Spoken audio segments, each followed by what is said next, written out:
The text arrived just after midnight, right when my legs finally stopped aching from the dinner rush. Your sister's fiancé insists on a classy evening. Please don't show up in your restaurant uniform. It would ruin the photos. No hello. No mention of the pies I offered to bring. Just that cold instruction. I sat on the stainless steel bench in the walk-in cooler, phone screen glowing in the dim light, reading it again and again as if the words might rearrange themselves into something a mother would say to her daughter. They never did. Instead, a strange calm settled over me, the kind that comes when a door you've been pushing against for years finally swings shut on its own. My name is Lauren Hayes, and for 12 years I'd poured everything into Maplewood Tavern, the upscale bistro tucked in a leafy Chicago suburb where families celebrated milestones and couples proposed over candlelight.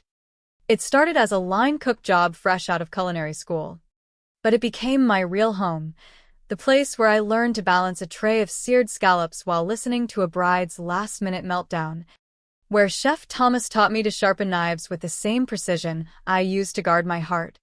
He was the one who pulled me aside 2 years ago after a brutal Saturday service. You've got grit and no ego.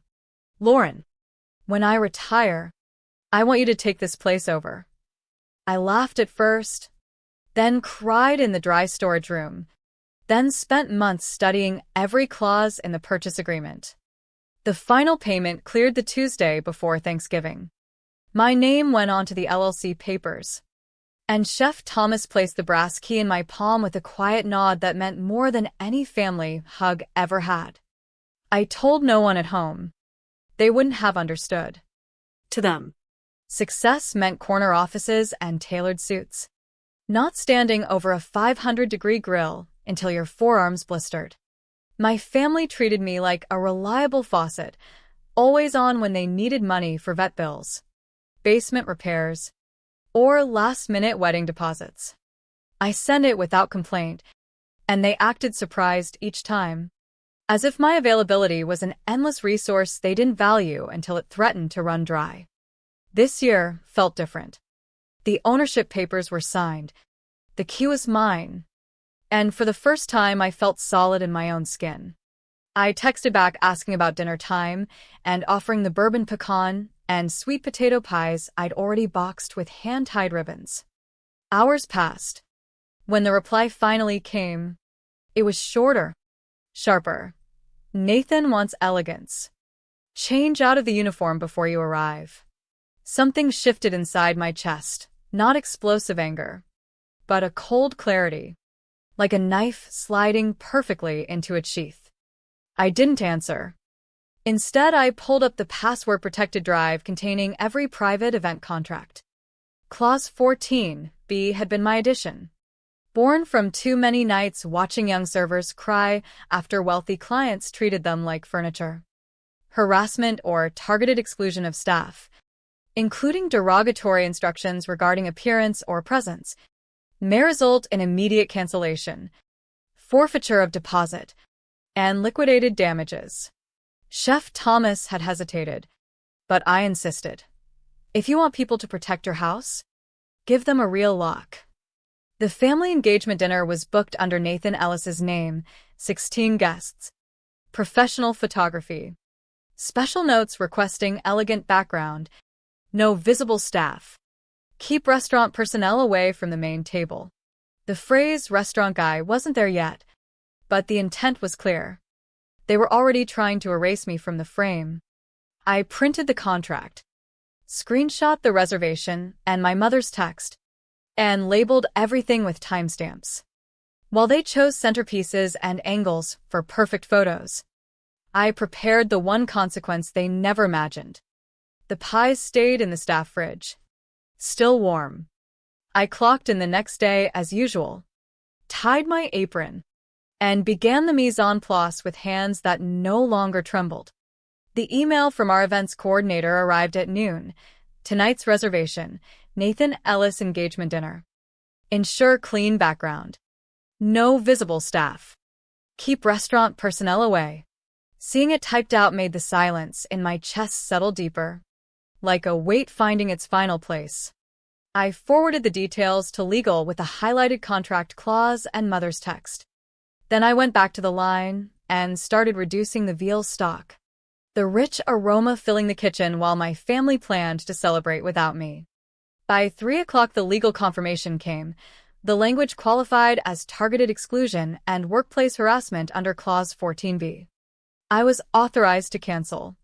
I sat in Chef Thomas's old chair, now mine, and drafted the notice with the same steady focus I gave nightly prep lists. Due to breach of Clause 14b. Reservation terminated. Deposit forfeited. Liquidated damages per Schedule A. I signed it as managing partner Lauren Hayes and hit send. The silence afterward wasn't empty. It was full of everything I'd never said aloud. I didn't feel triumph, only a quiet validation, as if the universe had finally noticed the invisible labor I'd carried for years. Back in the kitchen, I seared duck breasts and finished the risotto. Because real guests were coming, people who respected the space and the hands that made it possible. My family thought they were curating an elegant evening. They had no idea the venue belonged to the very person they were trying to keep out. The first call came at 4:07 p.m. from my mother, followed quickly by my sister Brooke, then my father Victor, and finally 2 unknown numbers that had to be Nathan using his law firm connections. I let them ring through without answering. I knew what they would say, versions of the same plea I'd heard before in softer tones. Just let it go. It's not personal, or you know how Nathan gets about appearances. This time the stakes were higher, their grip on the fantasy tighter. Voicemails piled up, each one more frantic than the last. Mom's voice tried for casual but cracked. Lauren. Honey. Something seems mixed up with the booking. Call me back. Dad was clipped and authoritative. We need to talk immediately. Brooke dropped any pretense. Fix this right now, or don't bother coming around anymore. Meanwhile, our events manager forwarded every panicked email hitting the restaurant inbox. Urgent booking error. Escalating concern. Family matter. Who authorized this cancellation? Do you know who Nathan's father is? We'll leave terrible reviews. This will be a PR disaster. The threats were predictable. People like Nathan, used to private jets and wine cellars, panic when rules they didn't write suddenly apply to them. Our counsel's response was clean and final. Contract governs. Policy stands. No exceptions. No apology. No negotiation. Just the sharp edge of law cutting through entitlement. I kept working. The kitchen hummed with normalcy. Orders called out. Plates garnished. Servers weaving between tables. Inside, I felt tired. The bone-deep exhaustion of always being the one they called to fix things, and the one they erased when convenient. I hadn't started a war. I'd simply enforced the line they'd helped draw with every ignored text. Every request for money, without asking how my day was. Every subtle reminder that my uniform made me unfit for their polished world. By 6 o'clock, the liquidated damages clock had started ticking. $1, $200 per hour for any continued breach involving harassment or reputational interference. Every call, every email was logged, time-stamped, and accumulating cost. Nathan had initialed that very section himself, skimming past it the way men like him skim anything that might constrain their convenience. I torched creme brulee tops when my headset buzzed. Legal again. They're disputing the forfeiture. I didn't stop working. Did you point them to Schedule A? A dry pause. Then, they just found it. They're not happy. The damages escalated automatically. 6 hours remained before the evening slot, but each minute of delay now carried real financial weight. Nathan's assistant emailed, "We'd appreciate a quick call to resolve amicably before unnecessary escalation." Too late. The escalation wasn't personal, it was procedural, built into the contract they signed without reading carefully. I forwarded it without comment.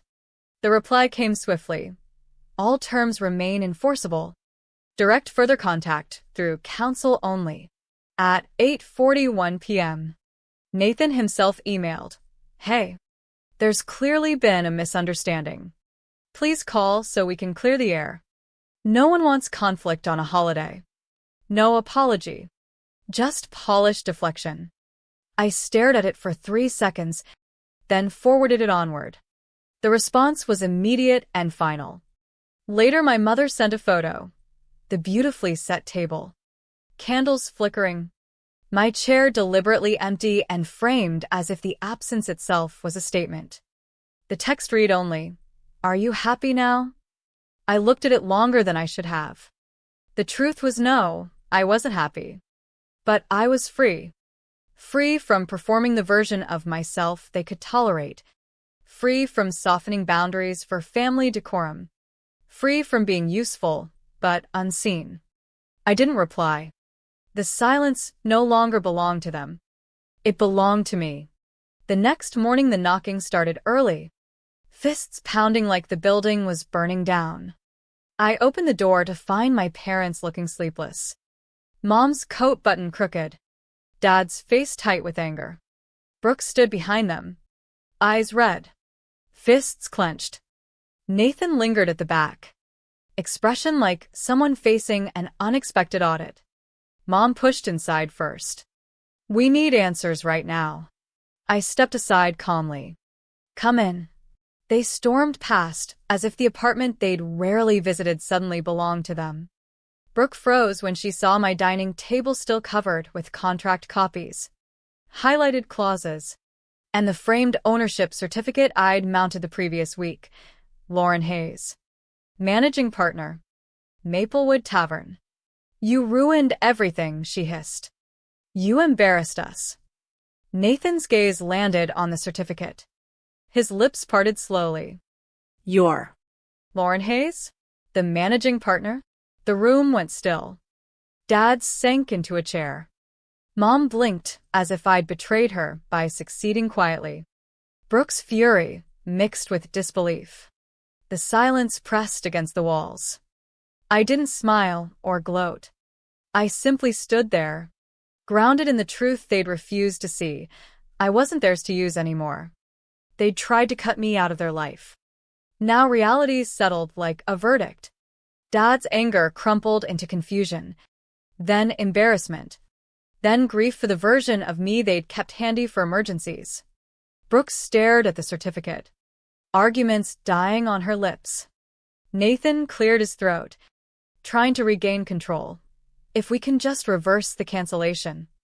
I pulled out the printed contract and set it on the table. "You told them my uniform would ruin the photos," I said to Mom, voice even. "So, I made sure I wasn't in them." No one defended themselves. There was no tantrum, no sudden tears. Just the small sound of realization settling into wounded pride. They left quietly 10 minutes later. No slammed doors.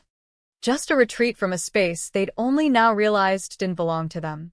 By Monday, the invoice for the forfeited deposit and accumulated liquidated damages had been paid in full. Not out of respect or sudden insight, but because Nathan's attorney explained in dollars and cents what continued fighting would cost. The check cleared without fanfare. Another transaction in the ledger of consequences.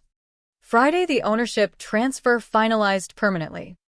My name stood alone on the documents they'd tried to ignore. That night, I unlocked the front door of Maplewood Tavern with the same key I'd carried for years. But it felt lighter. As if it now opened more than just a building, it opened the space where I no longer had to wait for permission to matter. 2 weeks later, the dining room looked nothing like the elegant Thanksgiving they had planned. Tables were pushed together, haphazardly. Silverware mismatched from storage. Half the chairs wobbled. Candles sat crooked. But every seat was filled with the people who had actually seen me, line cooks with burned scars on their arms, bartenders smelling of bitters, the hosts in hoodies, dishwashers in faded t-shirts. We called it Friendsgiving, but it felt like something sacred. We passed roasted chicken thighs with crackling skin, buttery mashed potatoes never meant for paying guests, And the bourbon pecan pies I'd saved, the same ones that never reached their table. Laughter echoed. Stories spilled from kitchen nights too raw for polite company. One new server, sauce still on her sleeve, lifted her phone. Hold still. This is perfect.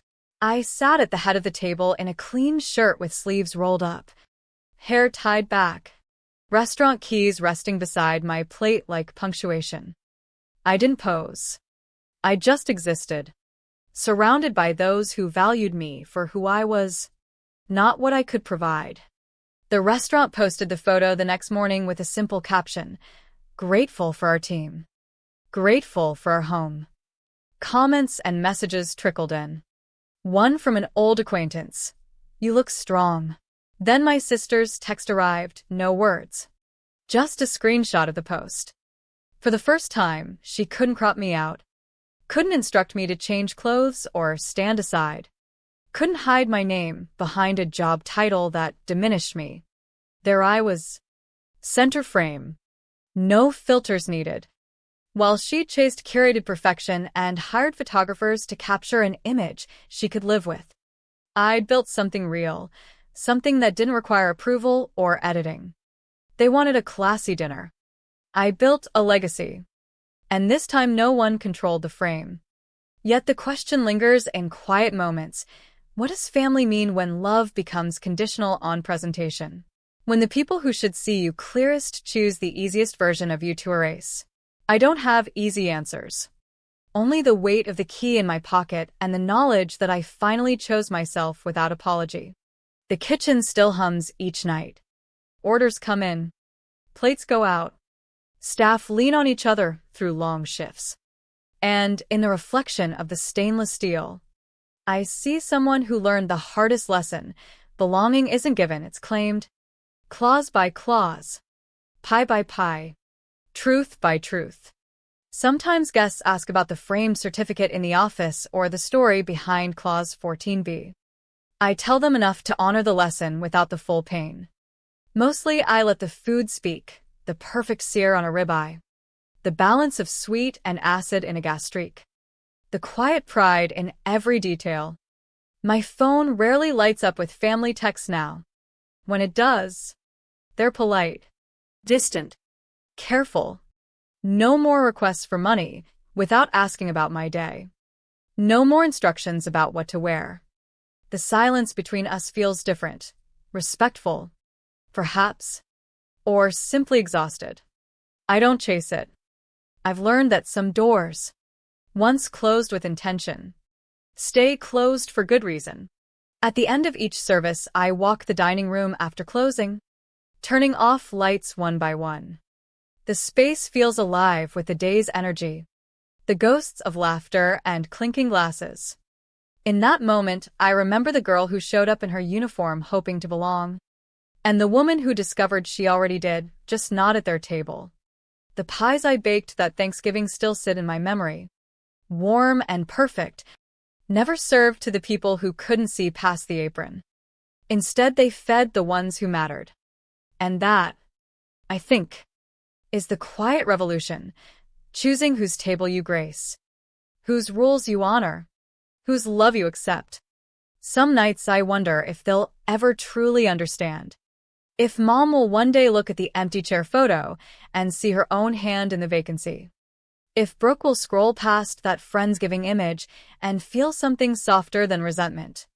If Nathan will reread the contract and recognize the hubris in assuming rules bend for him alone. Probably not. People protect their narratives fiercely. But I've stopped needing them to. My story isn't written in their photo albums or social media captions. It's written in the contracts I strengthened, the team I lead, the legacy I built one honest shift at a time. And when the last light goes out and I lock the door behind me, the key feels exactly right in my hand, solid, earned, mine.